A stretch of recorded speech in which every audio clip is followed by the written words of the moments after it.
right, Sharon Stone and Bob Odenkirk starring Nobody 2. The little doggy is not in the film, but the film is in theaters right now nationwide. Tori Nicholas is behind the bar from the nonprofit Clear the Shelters campaign, promoting pet adoption, and it's helping find loving homes for animals in need.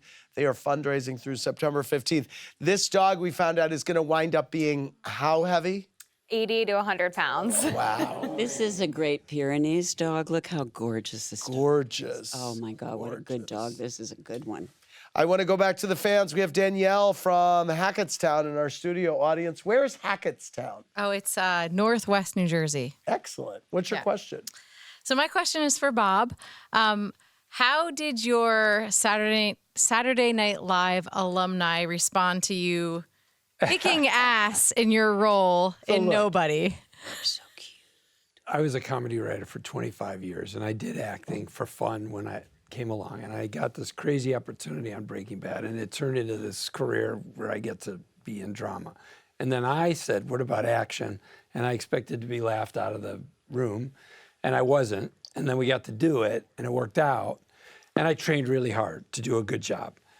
But all the time I'm training, all the time I'm doing it, I'm thinking, if this works, my friends are not, their brains are going to explode because they're going to be like, what? That's Odenkirk. Right. He sits in the back of the room and makes wisecracks. Right. So they couldn't believe doing it. all his own stunts. Yeah, I mean, I thought of my friends Conan O'Brien and Robert Smigel, Adam Sandler, David Spade, all these guys I spent so many years with, and I was a writer and happy to be. Yeah. And just the fact that they would see me on the screen and go, what? What? Right. So I know that their brains are spinning. Yes. I love it. Yes. By the way, when you were writing on SNL, did we ever see you in the background? Yeah, or in yeah. any I was sketches? in little. Lauren would have me do 2-line things. Yeah. Yeah. I was in it 5 or 6 times. Yeah. All right. Now let's take a virtual fan. Here's Bobby from Arizona with a question for Sharon Stone. Sharon, what can you tell us about the role you are playing in Euphoria, and where will we find Rue in the upcoming season? Okay, well, this show, the only thing I can tell you is it starts later in their lives. Okay. Okay, so we pick them up later. But I can't tell you anything about Rue because that's none of my biz. Right. And I can't tell you anything really because it's all top secret and I haven't even gotten my scripts, even though I start really soon. Okay. But I do know that I'm working with Maude and Apatow and Sydney Sweeney, and I'm really looking forward to it. Yeah. I mean, I am too. Oh, I went in, and of course, I spent a lot of time with Sam Levinson, who's written and directing and producing this show, and he's just brilliant. Yes, he is. And I worked with his dad, Barry Levinson. Yes, you sure did. Right, and so it's really very touching to me to continue to work in the same family. You know, in our business is relatively small. You know, you think of Hollywood as this big, big business and this big thing, but it just isn't. Yeah. You know, when you think about it, like the Oscars or the Golden Globes take place in a very small room. Yeah. It's a ballroom. Yeah. You know, it's not like it's a giant thing. And so when you get to work within a family, it's so lovely. Family business is very touching to me. And so to get to go work on Euphoria and work within a family too is very moving to me. Before we leave, I just have to, I saw this viewer question and it piqued my interest. Larry H. want to know, do you have any favorite memories from working with Rock Hudson on the Vegas strip war? I have enormously big memories of working with Rock.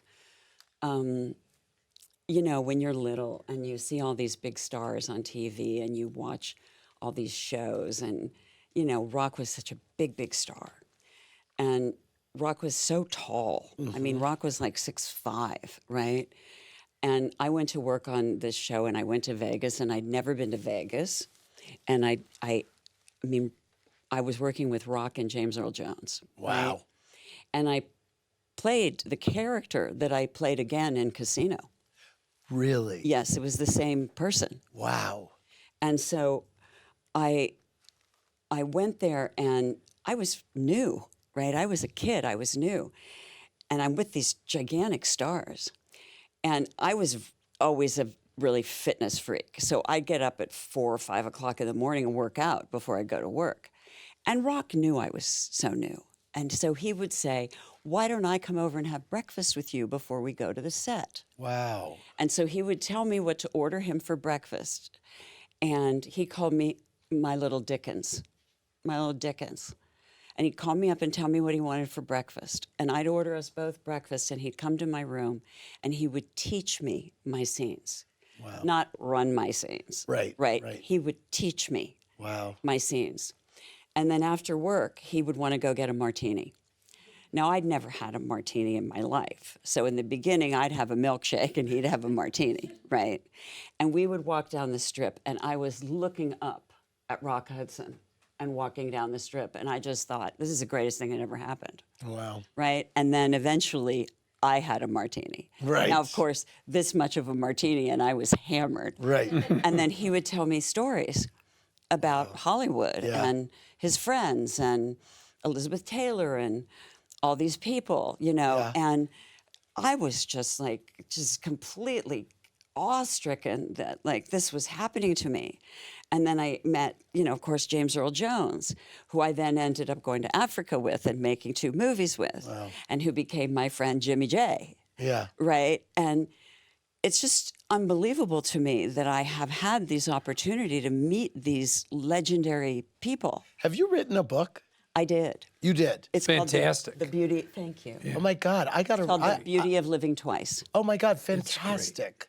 I need a great book. We just recommended a bunch, but this is great. It's been really. I mean, because of Rock, I met The people Beauty like, of Living Twice. Yes. Okay, great. I met people like Mel Torme. Yeah. And like Mel was in my kitchen cooking. Wow. You know, and you open the fridge and Mel's like throwing the mustard. Right. And he's singing. And you're like, sure, Mel. You know, and it's like, I became friends with Phyllis Diller and, you know, all these like great comedians. Yeah. And like, it's just unbelievable. Yeah. That like, you know, my 40th birthday, I was roasted by Red Buttons and Phyllis Diller. Wow. At my sister's house. Amazing. Right? And you're a kid. Yeah. A kid from nowhere. Yeah. And like I've got John Travolta dancing with Phyllis Diller in my sister's living room. And That's I'm like, amazing. This is nuts. Yeah. Right? Yeah. Yeah. It's just so special. And these lovely people like you, who I've gotten to work with, who are so kind. Yeah. And Bob is, you're just exemplary, Bob. I mean, it's I'm very amazing. lucky. I'm amazing. extremely lucky. You know, I talk about being a writer on SNL and then becoming an actor. I mean, come on, there is a whole lot of luck going on. Yeah. And I'm fully aware of that. And as a young person, I saw a lot of my friends become famous, you know, and they should have. They were great, very talented people. Yeah. And I never wanted that, tried to get that, aimed for it, but it was an interesting thing. And now to go through some level of that myself is so strange. It's amazing. I feel genuinely lucky, and I'm very aware of, I think being famous when you're young is probably really hard on everything about you. I haven't When you're seen it older, go one of the well. gifts Yeah.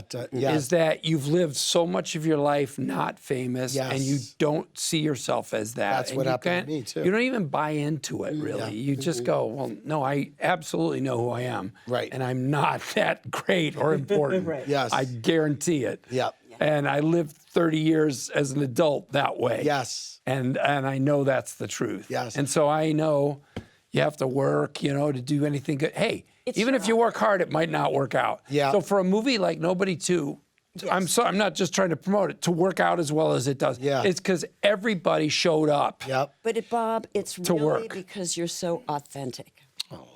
And it's that authenticity that we see on the screen. Yeah. Yeah. At the end of the day, we believe he's a good dad Yeah. when we see that movie. Yeah.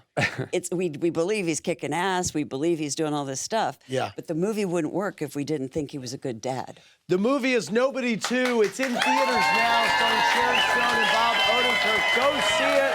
Thank you, Tori Nicholas. For more, click around BravoTV.com. Good night, everybody.